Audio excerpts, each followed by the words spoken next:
कीर्ति मैया बोली, ये लाल जी के द्वारा प्रकट लीला है महाराज जी, हमारे लाल जी ने प्रकट कराई कि कीर्ति मैया बोली, बोले चल लाली अब तो एक काम कर, अब कहा अब धीरे धीरे बड़ी रहती जा रही ना, घर के काम काज करो कर। बोले कहा करना बताओ। बोले चल सबसे पहले दही बिलोनो प्रारंभ कर, मक्खन निकार, आज तू मक्खन निकार। अब धीमे धीमे बड़ी है रही है, तेरो ब्याह होएगो और जो भी परिवार रिश्तेदार उनको करामेंगे तो कछु ना, ऐसी सुकोमल सी हमारी लाली है तो देख के कोई को करावे को मन ही नहीं होगा, लेकिन फिर भी आनो तो सब चाहिए ना। और पूरे बरसाने में महाराज ढोल नगाड़े बजन लगे। कहा हमारी किशोरी जी, कौन आए हो भैया? ये तो मधुमंगल श्री दामा बेचारे पकड़ लाए हैं, कान्हा मोर बने आए हो। अब ये देखो, ये लीला जैसी बताई गई वैसे ही बन के आ गए ठाकुर जी। आहा, 10 मिनट और पहले आ जाते तो और बढ़िया। नेक इधर उधर करो भैया, महाराज जी ना दिख रहे। वाह, बस। और अगर वहीं की तरफ ही घूम जाएं,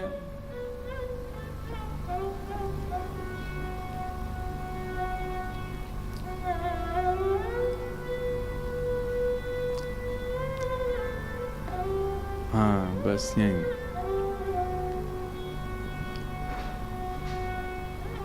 दो चार तुलसी जी लगा दो अगल बगल में।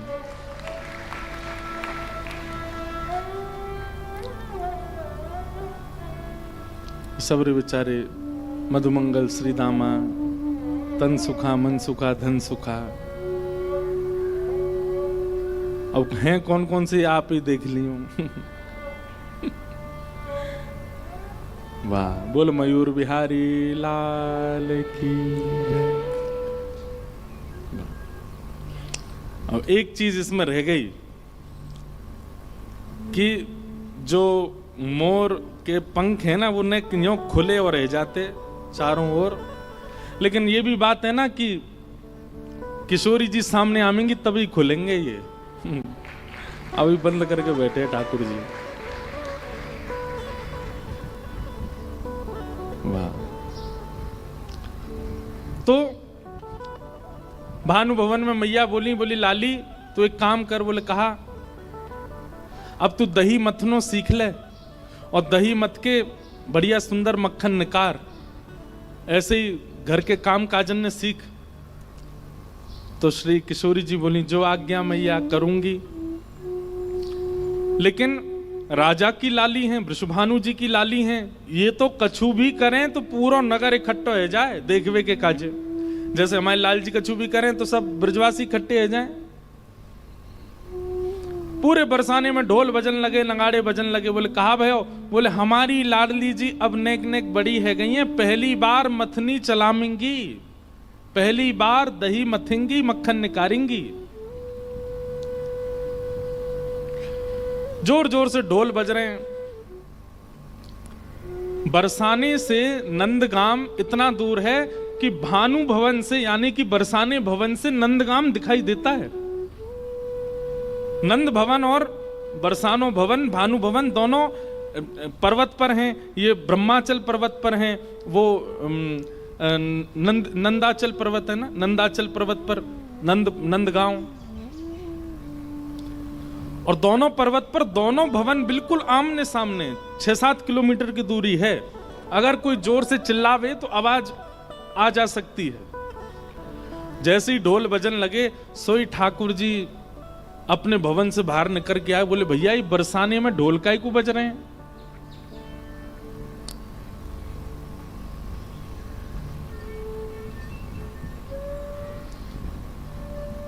वो कहां गए? हमारे परिकर के एक नहीं दिख रहा है। श्री राधा करके किताब रखी है, वो लेके आओ। लेखनी एक डायरी है, श्री राधा लिखा होगा, किशोरी जी के चरण बने होंगे, वो ले आओ। उसी में वो पद लिखा है।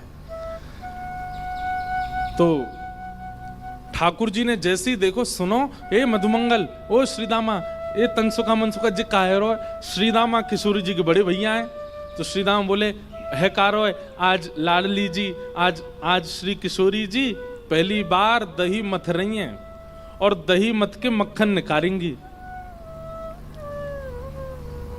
ठाकुर जी तुरंत कान खड़े गए, बोले मक्खन निकालेंगी? बोले हाँ।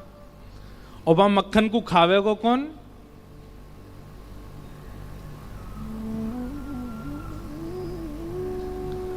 तो श्री दामा बोले हमारे घर को नियम है कि पहली बार जो भी वस्तु प्रकट होवे वो हमारी कुल देवी को पधराई जाए। मधुमंगल बोलो, अरे श्री दामा तुम्हारा कोई कुल देवता ना है? श्री दामा बोलो, अभी तक तो कुल देवता तो ना है हमारो। सोई ठाकुर जी खड़े है, बोले खड़ो ना है तेरे सामने, मैं कुल देवता हूं भैया। तो कुल देवी को भोग लगावे जावे को, कुल देवता तो यहीं बैठो है, मेरे भोग लगा दे। श्री दामा बोले, लाला तू ऐसे आनंद मत करो कर, ऐसी बात मत करो कर। ठाकुर जी बोले, देख ये गोपीन के घर के मक्खन चुरा के, ब्रजवासीन के घर के मक्खन चुरा के सुख मिले, लेकिन किशोरी जी दही मथिंगी और मक्खन निकलेगो अगर हमने नहीं चखो, हम तो पहले अगर कुल देवी ने चख लियो ना तो नहीं पाएंगे, पहले हम चखेंगे। ठाकुर जी तो ऐसे निर्णय लेते हैं और सारे जो ग्वाल वाले उछलने लगते हैं, हम बे लाला सही कह रहे हो, जी करनो हमें, सबसे पहले मक्खन हम ही चखेंगे। श्री दामा बोलो, देखो भैया मोते तो कछु कहियो मत, मैं जाके माते मक्खन लेके नहीं आऊंगा, तुम्हें पानो तो खुद अपनी व्यवस्था करो। ठाकुर जी बोले, तू चिंता मत कर, हम कर लेंगे। आहा,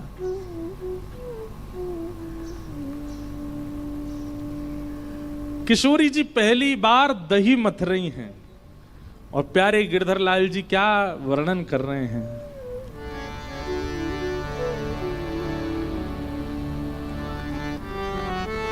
आहा,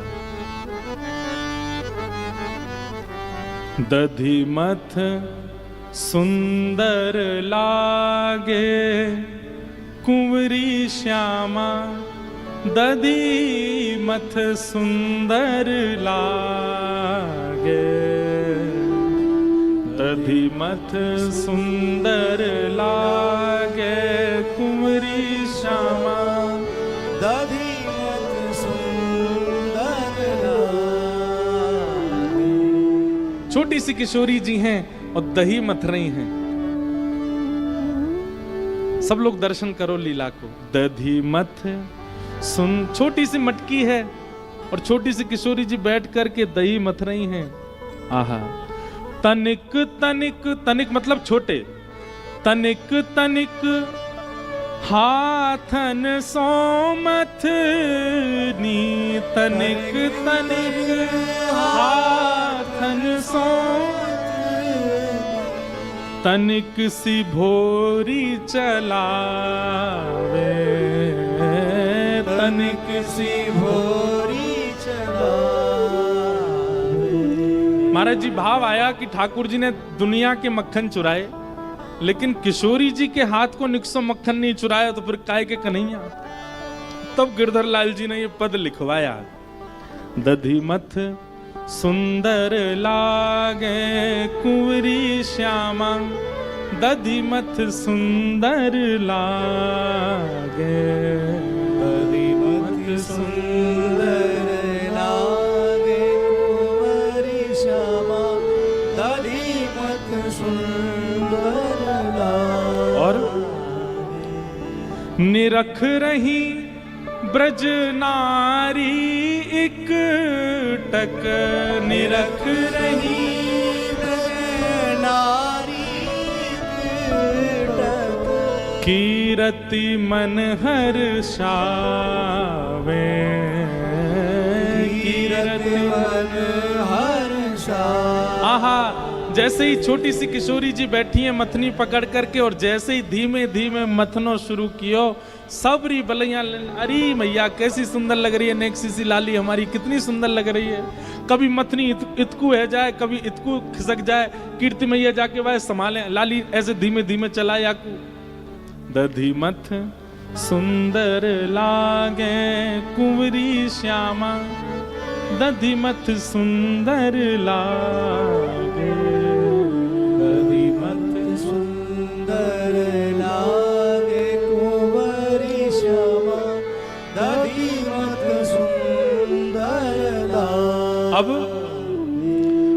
ठाकुर जी को जैसे पता चली कि किशोरी जी मक्खन निकाल रही हैं, दही मथ रही हैं, इतने में कहा भयो, बेबस भय थाए नंद नंदन, बेबस भय धाए नंदन। ठाकुर जी दौड़े, लेकिन तभी श्रीदाम बोले, लाला तू या भेष में जावेगो तो बरसाने में घुसन कौन देगो। सबरे ग्वाल बाल बोले, लाला ऐसे मत जाइयो, बहुत पिटाई होगी नहीं तो। ठाकुर जी बोले, रुक जाओ, कछु तो करना पड़ेगा। बोले, कहा करूं? तो हमारे लाला पे घूम फिर के एक काम सबसे बढ़िया आवे, कहा लाली बननो, नेक में लाली बन जाए लाला।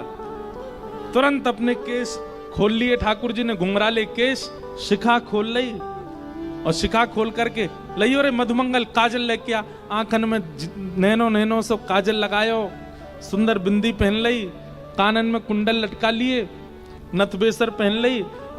ठाकुर जी का महाराज जी वृंदावन में आप दर्शन करो, ऐसा श्रृंगार कोई पुरुष करता है जैसे हमारे वृंदावन बिहारी लाल करते हैं। कानन में कुंडल पहनेंगे, होठन में लालिमा लगाएंगे, और नीचे बिहारी जी को जाकर के देखो, पजम्मी तो केवल अभी निकल के गई ना चंदन यात्रा, अक्षय तृतीया पे ही पजम्मा पहने, नहीं तो पूरो घाघरा जैसो पहने। किशोरी जी की प्रसादी पहनते हैं, व्रज का ये भाव है कि किशोरी जी की प्रसादी धारण करते हैं ठाकुर जी, इसलिए बिल्कुल गोपीन वालों श्रृंगार करके रखें ठाकुर जी। चुनरी पहन में, अब बताओ, सब चीज छोड़ो, कोई पुरुष नथ पहनता है? ठाकुर जी नथ पहन के रहते हैं, हमारे गिरधरलाल जी नथ पहनते हैं, किशोरी जी की प्रसादी पहनते हैं ठाकुर जी।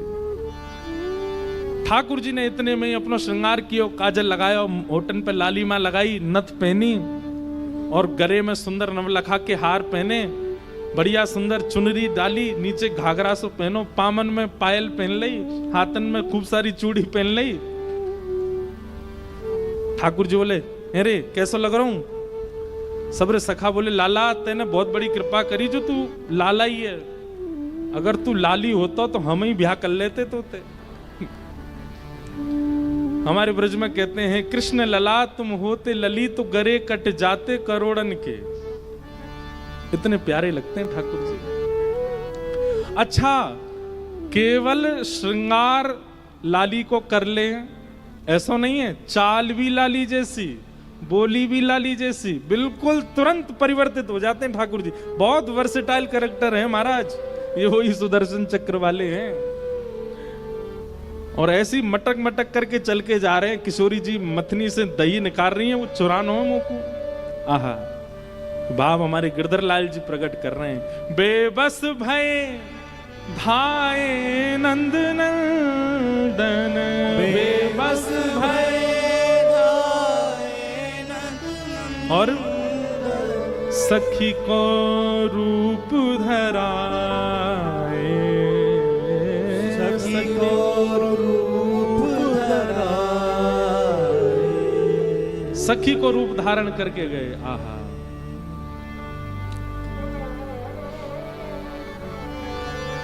छोटी सी गोपी बनकर के, किशोरी जी बनकर के पहुंच गए, और छोटी सी लाली जैसी आई तो कोई ने रोके भी नहीं।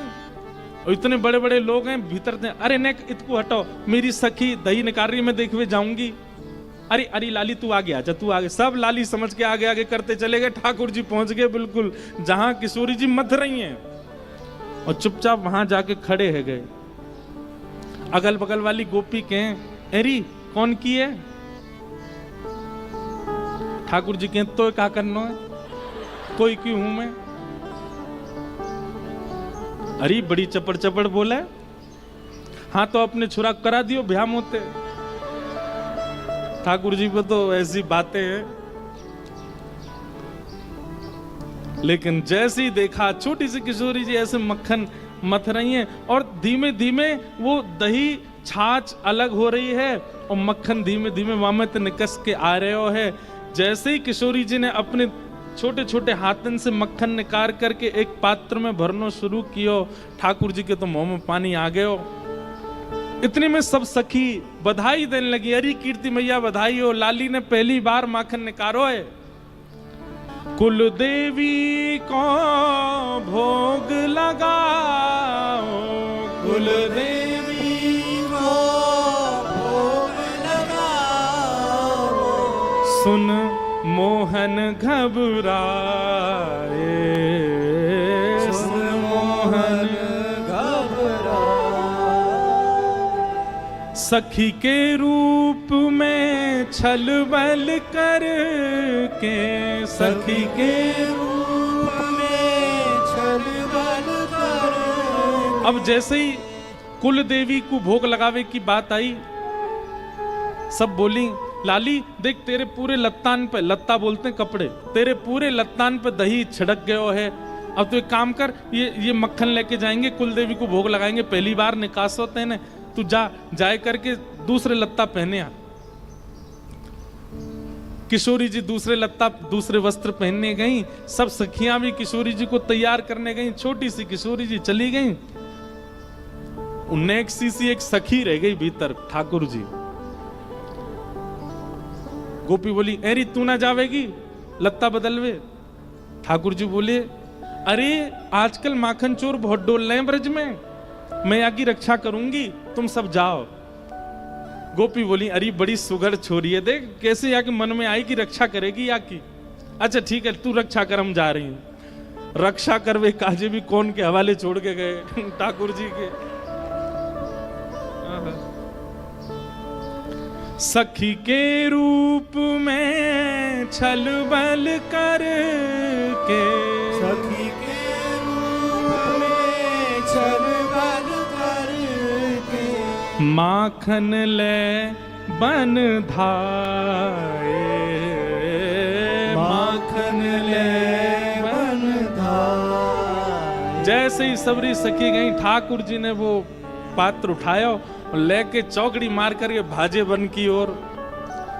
बीच रास्ता में ठाकुर जी ने सोची नेक्स्ट 100 मक्खन निकरो है, और मां सबरे वो मुस्टंडा खड़े होंगे खावे को, मधुमंगल श्रीदामा सबरे खड़े होंगे, मक्खन लेके आ रहे होगो लाला, और ये नेक्स्ट 100 तो है, सबन को बांटना पड़ेगा।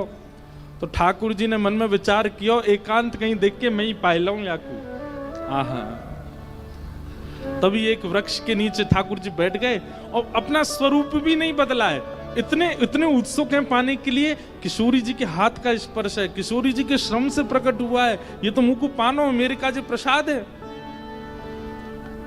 और एक वृक्ष के नीचे बैठ करके जैसे ही माखन को जब अधर लगायो, माखन को जब अधर लगायो।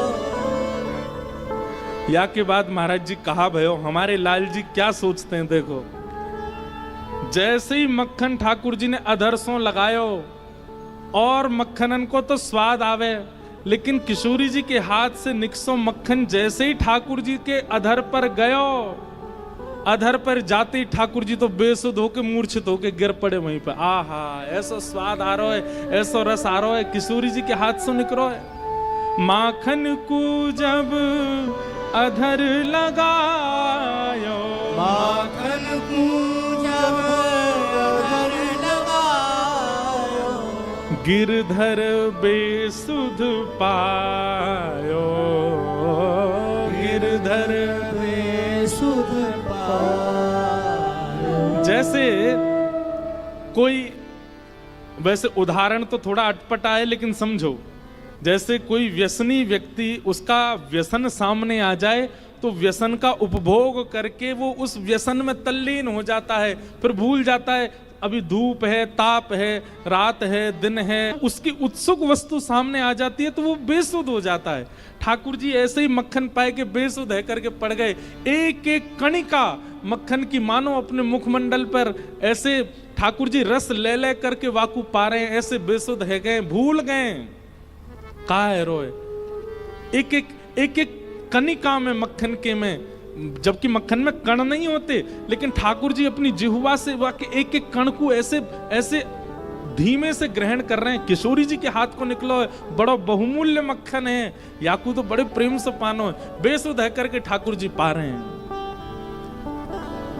माखन को जब अधर लगायो, माखन को जब अधर लगायो, गिरधर बेसुध पायो, गिरधर बेसुध पायो।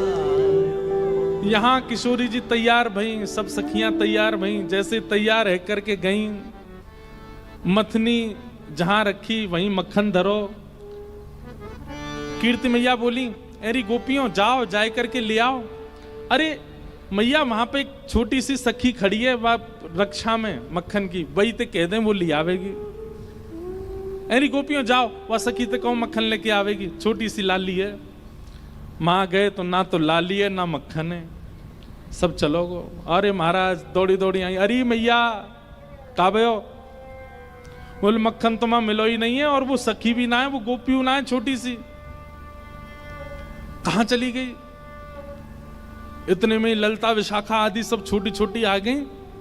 बोले एरी या पूरे बरसाने में हम 8 के अलावा कोई को अनुमति नहीं है वृषभानु भवन में जाके किशोरी जी के पास खड़े। अभी ये 9वीं सखी कौन सी आई? तू गई? बोले ना मैं तो नहीं। तो तू ही आई थी? बोले मैं भी नहीं। सब रही आपस में, बोले हम तो नहीं। तभी विशाखा जी को दिमाग घूमो, बोले मक्खन निकसो, वो भी पहली बार, और तभी एक नई सखी को आगमन भयो, और वो रक्षा की भावना कह के गई, और जब लौट के आके देखो तो ना सखी मिली ना मक्खन। कहीं ऐसा तो ना सखी के भेष में कोई सखा आया हो। किशोरी जी बोली, तुम पे घूम फिर के एक ही बात है, जरूर नंद नंदन पे आरोप लगाई रही होंगी। विशाखा बोली, और कोई है ही ना सके। श्री जी तुम शर्त लगाए लो, हम तो वही आया हो, वही लेके गए हो। किशोरी जी बोली, ना वो ऐसे ना है। सबरी सखी बोली, तो चलो फिर नंद भवन चलें, नंदगाम चलें, जाके न पतो करके हमें कछु तो सुराग मिलेंगे, कछु तो सबूत मिलेंगे मक्खन के।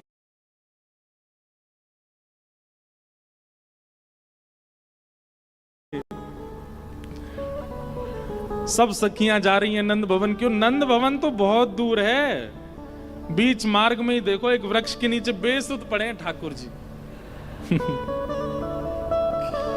विशाखा बोली, एनी कोई सखी पड़ी है एक वृक्ष के नीचे?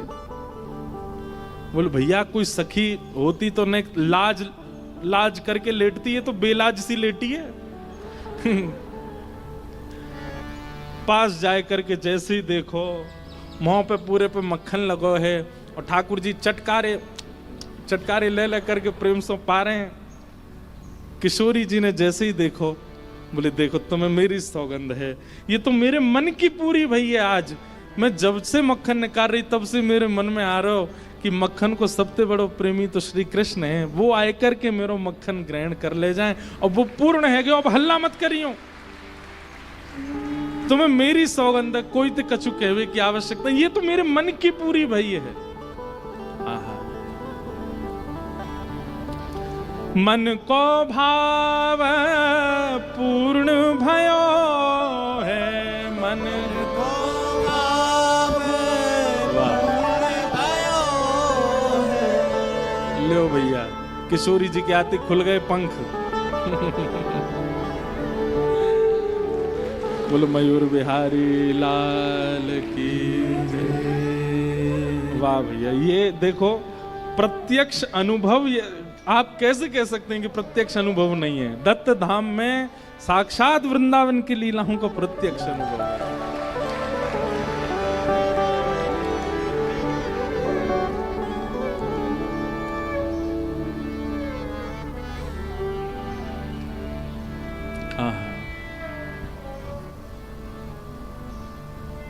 बस बात इतनी है कि माखन चोरी लीला प्रारंभ हो गई है, और प्रत्यक्ष में भी मयूर लीला ही चल रही है। लेकिन आज पूरी थीम उत्सव का रूप तो मयूर बिहार का ही है ना, वो उसी भाव में ही रहेंगे ठाकुर जी। बोल मयूर बिहारी लाल की जय। अच्छा एक बात और मंदार जी, मयूर विहार लीला में एक स्वरूप होता है कि किशोरी जी बगल में नहीं, ठाकुर जी के आगे ठाड़ी होती हैं और ठाकुर जी पीछे पंख खोल के ऐसे खड़े रह जाएं, तब मयूर बिहारिणी बिहारी जी प्रकट हों। मतलब ठाकुर जी को मुख भी दिखे और किशोरी जी भी दिखें, और किशोरी जी उधर मुंह, ठाकुर जी को भी उधर मुंह, हाँ ऐसे विराजमान कर दो। वाह, चौकी पे नहीं ऐसे ही ठाकुर जी दिखेंगे नहीं, नहीं तो हाँ लाल जी भले ही चौकी पे है जाएं। वाह,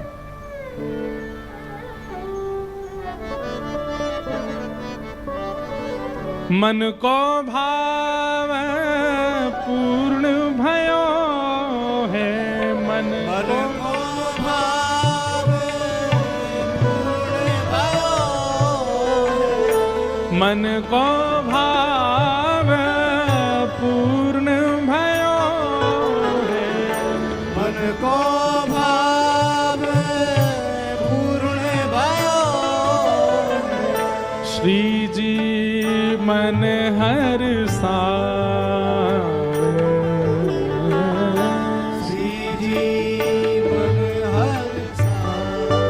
और फिर कहा लीला भाई, शीत प्रसादी सब में बाटी, शीत प्रसादी सब में बाटी। सब सखियां बोली, हे श्यामाजू आपके मन को भाव पूर्ण भयो कि ठाकुर जी ने आपके हाथ से निक्सो माखन पायो, लेकिन हम सब सखीन को भी मनोरथ हतो कि हमारी श्यामाजू जब मक्खन निकालेंगी तो हम सब भी पाएंगे। तो किशोरी जी बोली, मिल तो गयो, मेरे द्वारा प्रकट कियो गयो मक्खन पहले श्री कृष्ण ने पायो, वो प्रसादी है गयो, अब या में से बचो कुछ मैं भी नेक ले रही हूं, और बाकी जो बचेगा वो तुम सब पाए लो। प्रसादी है, अमनिया थोड़ी पाओगी, प्रसादी पाओगी। वैष्णव का स्वभाव है कि वो किसी भी वस्तु को बिना ठाकुर जी को निवेदित किए नहीं पाता, अमनिया नहीं पाता, प्रसादी पाता है। किशोरी जी और ठाकुर जी दोनों की जब प्रसादी हो गया मक्खन, तब सखियों ने जो बचा हुआ था उसमें से एक एक तनिका सब में बांट दी। शीत प्रसादी सब में बांटी, शीत प्रसादी सब में बाटी।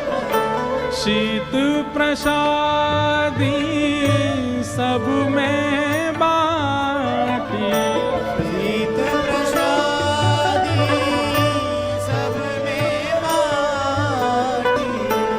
लीला सुख बरसा, लीला सुख बरसा। दधिमथ सुंदर लागे कुंवरी श्यामा, दधिमथ सुंदर लागे, दधिमथ सुंदर लागे कुंवरी श्यामा, दधिमथ सुंदर लागे। दधिमथ सुंदर लागे कुंवरी श्यामा, दधिमथ सुंदर लागे, दधिमथ सुंदर लागे कुंवरी श्यामा, दधिमथ सुंदर। दधिमथ सुंदर, दधिमथ सुंदर, दधिमथ सुंदर।